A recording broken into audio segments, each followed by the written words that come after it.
অথচ আমি একদিন ভেবেছিলাম সে হয়তো আমাকে প্রচণ্ড রকমের ভালোবাসে। আমি একসময় ভেবেছিলাম তার ভালোবাসা ছিল নিঃস্বার্থ, গভীর এবং সত্যি। তার প্রতিটা হাসি, প্রতিটা কথা আমাকে এক অদ্ভুত প্রশান্তি দিত। কিন্তু সময়ের সঙ্গে সঙ্গে বুঝলাম হয়তো এই অনুভূতিগুলো শুধু আমার দিক থেকেই ছিল। আমি ভেবেছিলাম তার কাছে আমি পৃথিবীর সবচেয়ে আপন মানুষ। কিন্তু বাস্তবতা কঠিন এবং কষ্টের। এখন এই ভাঙা স্বপ্ন আর স্মৃতিগুলো নিয়ে একা হাঁটি। ভালোবাসা যদি একতরফা হয় তাহলে সেটি শুধু বেদনাই আনে। প্রচণ্ড খারাপ সময়গুলোতে যখন মেন্টাল সাপোর্ট দেওয়ার মতো কাউকে পাই না, তখনই আমরা সবাইকে বলে বেড়াই একা থাকাই ভালো। আমরা কেউ নিজের ইচ্ছায় একা থাকতে চাই না, বাধ্য হয়েছি।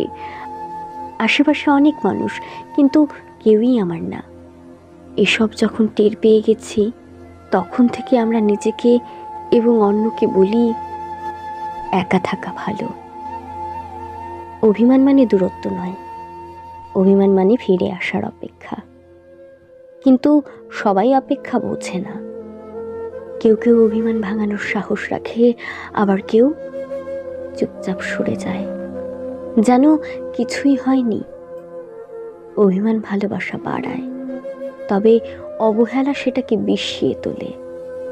যতক্ষণ অভিমান আছে ততক্ষণ সম্পর্ক বাঁচে, কিন্তু একদিন অভিমানও ক্লান্ত হয়ে নিঃশেষ হয়ে যায়। ঠিক তখনই মানুষ সত্যিই হারিয়ে যায়। আপনাকে ভালোবাসতে আমার আপনার সাথে যোগাযোগ রাখার প্রয়োজন নেই। আপনিও জানেন যোগাযোগ তো একবার না, বহুবার বন্ধ হয়ে গেছে বহু দিনের জন্য। ভালো তো আমি আপনাকে সেদিনও বেসেছি। থাক না যোগাযোগ বন্ধ, থাক না কিছু কথা আল্লাহ জানুক, কিছুটা কিবোর্ড জানুক, বাকিটা আমি। আর আমার নির্ঘুম রাতের মাঝে সীমাবদ্ধতা থাকুক। একদিন তোমাকে সব বলবো। আমি কেন বদলে গেলাম, আমি কেন পাষাণ হলাম। একটা মানুষ ঠিক কতটা আঘাত পেলে নীরব হয়ে যায়। একদিন তোমাকে বলবো বড় হওয়ার সাথে সাথে কি করে আমি আমার জীবন থেকে সব হারালাম। একদিন তোমাকে বলবো আমার জীবনের ব্যর্থতার কথা, হেরে যাওয়ার কথা, আমার স্বপ্ন ভঙ্গের কথা। একদিন তোমাকে সব বলবো। কেন আমার কোলাহলে এত শ্বাসকষ্ট, কেন আমার একাকিত্ব এত পছন্দ। একদিন তোমাকে বলবো আমার রাত জাগার কথা, আমার এক বুক যন্ত্রণার কথা, আমার জীবনের আফসোসের কথা। বলবো কাউকে না বলা হৃদয়ে জমানো সব কথা।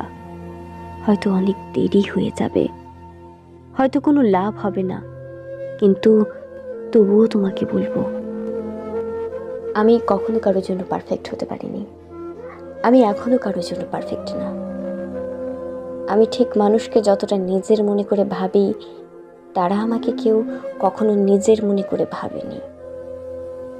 সারা জীবন মানুষের ভালো চেয়েছি, ভালোবেসে গেছি। আর আমার ভালোবাসার প্রতিটা মানুষ আমাকে নিঃস্বার্থভাবে ফেলে রেখে নিজের অবস্থান বুঝিয়ে দিয়ে গেছে। আমি দিন শেষে একান্তই আমার। আমি আমার কেউ নেই, আমি একাই। যাদের ছাড়া আমাদের একদিনও চলতো না, আজ তারা কে কোথায় আছে কে জানে। কত সম্পর্ক সময়ের ব্যবধানে হারিয়ে গেছে, কত নাম ভুলে গেছি, কত চেনা মুখ থেকেও অচেনা হয়ে গেছে। একদিন যাদের কাছে থাকলে মনে হতো পৃথিবীটা কতই না ছোট, আজ তারা আকাশের মতো দূরের মানুষ। সময়ের দেওয়াল ভেঙে আর কখনো ফেরা হয় না। ইচ্ছে করলেই তো কথা বলা যেত, একবার ডাকলেই ফিরে আসার কথা ছিল। তবু কেউ কারো খোঁজ নেয় না, কেউ ফিরে আসে না। তোমাকে বিশ্বাস করেছিলাম, যা কিছু নিজের ছিল দিয়েছিলাম, যা কিছুই অর্জন উপার্জন। এখন দেখো না, ভিখারির মতো কেমন বসে থাকি, কেউ ফিরে তাকায় না। তোমার কেন সময় হবে তাকাবার? কত রকম কাজ তোমার। আজকাল তো ব্যস্ততাও বেড়েছে খুব। সেদিন দেখলাম সেই ভালোবাসাগুলোকে কাকে যেন দিতে খুব ব্যস্ত তুমি, যে ভালোবাসাগুলো আমি তোমাকে দিয়েছিলাম। মানুষকে দূর থেকে দেখলেই নিখুঁত মনে হয়, কাছে গেলেই ধরা পড়ে অসংখ্য অপূর্ণতা। যতই প্রিয় হোক, একদিন না একদিন আমরা তার ভিন্ন রূপ দেখে অবাক হই। কিছু বদলায়, কিছু প্রকাশ পায়, আর আমরা ভাবি এই কি সেই মানুষ? আসলে কেউই নিখুঁত নয়, আমরা তাদের ভাবনার রঙে আঁকি। যেদিন এই সত্যিটা মেনে নেব, সেদিন সম্পর্কগুলো কম ভাঙবে। কখনো কখনো আমারও ইচ্ছে করে তাদের প্রতি একইভাবে প্রতিদান দেই, কিন্তু যখন এক ধাপ পেছনে গিয়ে তাদের মানসিকতা, জীবনযাপন আর জীবন তাদের কেমন সঙ্গে আচরণ করছে তা দেখি, তখন বুঝতে পারি এর কোনো প্রয়োজন নেই। তাদের সংগ্রাম, দৃষ্টিভঙ্গি আর জীবন যেভাবে তাদের পরীক্ষা নিচ্ছে, সেটা তাদের জন্য যথেষ্ট শান্তি।